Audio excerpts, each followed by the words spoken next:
పురాణాలలో మనకు గొప్ప యోగం ఏమిటంటే పురాణ వాన్మయములో అత్యద్భుతమైనటువంటి స్తోత్రాలు మంత్రాలు మహర్షులు బోధిస్తూ ఉంటారు. ఈ పురాణమంతా ఎలా సాగుతుంది అంటే వజ్ర నాభుడు అనేవాడు ఒకడు ఉన్నాడు, వజ్ర అనే పేరుతో. ఆయన మార్కండేయ ఒక రాజు. అతడు మార్కండేయ మహర్షిని ఆయన చిరంజీవి ఎప్పటికీ ఉంటాడు. మార్కండేయ మహర్షి మార్కండేయశ్చ అథాష్టమ అన్నాడు. 7 మంది చిరంజీవులు ఉన్నారు లోకంలో. అశ్వత్థామ, బలి, వ్యాస, హనుమాంశ్చ, విభీషణ, కృప, పరశురామశ్చ, సప్తైతే స్థిరజీవిన. ఈ 7 మంది చిరంజీవులు అని చెప్పుతూ స్థిరజీవిన మార్కండేయశ్చ తథా అష్టమ అన్నాడు. 8వ వాడు మార్కండేయ మహర్షి అన్నాడు. ఈ మార్కండేయ మహర్షి ఈ విశేషాలన్నీ చెప్తూ ఉన్నాడు ఈ వజ్రనాభుడికి. ఆ విశేషాలు చెప్పడమే చాలా దూరం విష్ణు పురాణం అంతా నడుస్తూ ఉంటుంది. ఆ చెప్పినప్పుడు ఈ విశేషాలన్నీ చెబుతున్నాడు. ఇంద్రుడు పదవిని ఎలా కోల్పోయాడు, మళ్ళీ మహాలక్ష్మీదేవి ఎలా ఉద్భవించింది, ఆ మహాలక్ష్మీదేవి కటాక్షముతో ఆయన మళ్ళీ ఇంద్రవైభవాన్ని ఎలా పొందాడు, ఇటువంటి విశేషాలన్నీ కూడా మార్కండేయ మహర్షి చెప్తూ ఉన్నాడు.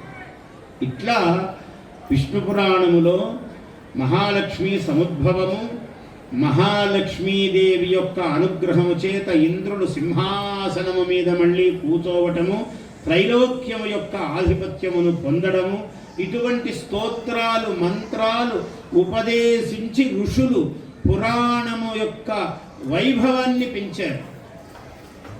ఏ పురాణము చూసినా అందులో అనేకమైనటువంటి స్తోత్రాలు, కవచములు, పారాయణములు, హృదయ మంత్రములు, లక్ష్మీ హృదయం అంటాడు, లక్ష్మీ కవచం అంటాడు.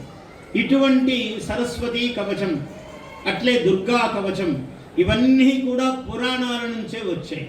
ఇవి సాధారణంగా ఎక్కడా దొరకవు, పురాణ వాంగ్మయంలో దొరుకుతాయి మనకు. ఇవి ఎంత ప్రభావం ఉంటాయంటే 40 రోజులు దీన్ని విన్నారంటే ఇంకా వాడికి అమేయమైనటువంటి సంపదలు వచ్చి పడతాయి. ఇంకా వాడికి తిరిగి ఉండదు. అయ్యా నాకు ఉద్యోగం లేదు, వాడికి బ్రహ్మాండమైన ఉద్యోగం వస్తుంది. చిత్తశుద్ధితో విశ్వాసముతో చేయాలి, ఇవన్నీ భక్తిగా చేయాలి. భక్తి ప్రపత్తులతో అది ప్రతి దానిలో స్తోత్రంలో చెప్తాడు. ఎవడైతే భక్తి శ్రద్ధలతో చేస్తాడో అని చెప్తాడు. ఈ భక్తి శ్రద్ధలతో వీటిని పాటిస్తే అసాధారణమైన అనూహ్యమైన ఫలాలు వస్తాయి. వీటన్నిటికీ పురాణ వాంగ్మయములే ఆధారం. అట్లా ఇప్పుడు మహాలక్ష్మి స్తోత్రాలు 2-3 చోట్ల చెప్తాడు, ఒక చోట కాదు విష్ణు పురాణంలో. నమస్తేస్తు మహామాయే డోలాసుర భయంకరి అని ఒకటి ఉంటుంది. ఇది ప్రసిద్ధం, అందరికీ తెలుసు. కానీ ఇందాక నేను చెప్పిన స్తోత్రము విష్ణు పురాణంలో ఉన్నది చాలా అరుదు, చాలామందికి సులభంగా తెలియదు. సింహాసనగత శక్ర సంప్రాప్య త్రిదివం పునః. ఋషి చెప్పేటప్పుడు ఎంత గొప్పగా చెప్తాడంటే సింహాసనగత శక్ర అన్నాడు. అంటే సింహాసనం పోగొట్టుకున్నటువంటి అనే మాట అనడు. సింహాసన గత, మళ్ళీ సింహాసనం మీద కూర్చున్నటువంటి ఇంద్రుడు అంటే వచ్చేసింది అప్పుడే పదవి. వచ్చాక ఆమెను స్తోత్రం చేస్తూ ఉన్నాడు. అంటే పదవి ఉన్నది అనే మాటతోనే మొదలు పెడతాడు. సింహాసన గత శక్ర సంప్రాప్య త్రిదివం పునః. ఎందుకు వస్తుందయ్యా అన్నాడు. మైత్రేయ మహర్షి చెప్తూ ఉంటాడు. మైత్రేయ ఉవాచ, మైత్రేయుడు అనే మహర్షి చెప్తాడు ఈ స్తోత్రం.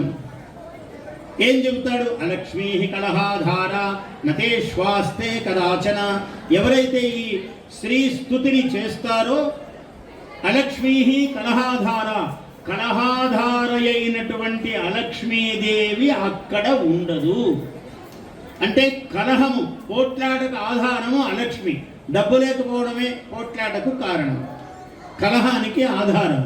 అటువంటి కలహం అక్కడ ఉండదు, ఎందుకంటే కలహానికి అవకాశమే లేదు. సాక్షాత్తు లక్ష్మీదేవి అనుగ్రహిస్తే కలహం మాట ఏముంది? ఇంకా సర్వ వైభవము ఉన్నది అక్కడ. అందుకని లక్ష్మీదేవి యొక్క వైభవాన్ని అభివర్ణనం చేసినప్పుడు కలహ ప్రసక్తే లేదు. అలక్ష్మీ కలహాధార న తేషు ఆస్తే కదాచన, ఎప్పటికీ ఉండదు. Please subscribe to our YouTube channel. Like and share this video.